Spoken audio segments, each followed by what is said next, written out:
মাসের শেষ দশক কিতা করা বলে ইতিকাফ করা। ইতিকাফ করা তইলে ইতিকাফর এত গুরুত্ব, এত এত নিয়ামত, এত বরকত দান করছেন আল্লাহ পাক রব্বুল আলামিনে। যে একটু আগে আমি হাদিস কইছি, যে হাদিস শরীফের মানে ঘোষণা আইছে যে আল্লাহর নবী ইতিকাফ করার লাগি এই শেষ রজনী লাইলাতুল কদরের রাত বাড়ি করার লাগি, খুঁজার লাগি আল্লাহর হাবিবে সারা 30 দিন, রমজানের 30 দিন বরাতেন কিতা করলা, ইতিকাফ করলা, ইতিকাফ করার নিয়ত করলা। তখন রমজানের শেষ দশকে আল্লাহ জিবরাইলে পাঠাইয়া কোন, জিবরাইল তাড়াতাড়ি যাও, তাড়াতাড়ি যাও, আমার বন্ধুরিকে জানাইয়া দেও।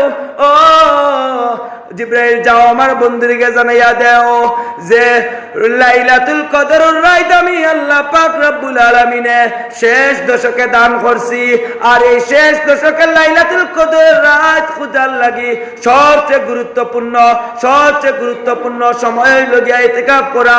আর ইতিকাফ যদি কেউ করিলে তো পারে, সঠিকভাবে ইতিকাফ করিলায় আর এর ভিতরে লাইলাতুল কদরের রাত রে কিতা করিতে পারে, নির্বাচন করিয়া এই রাত আল্লাহ পাক রব্বুল আলামিনের কাছে দোয়া করি নিতে পারে।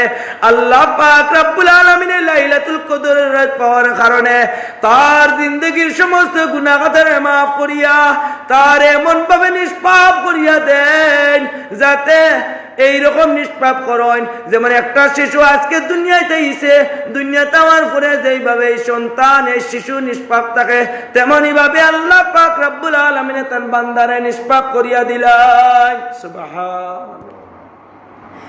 এখন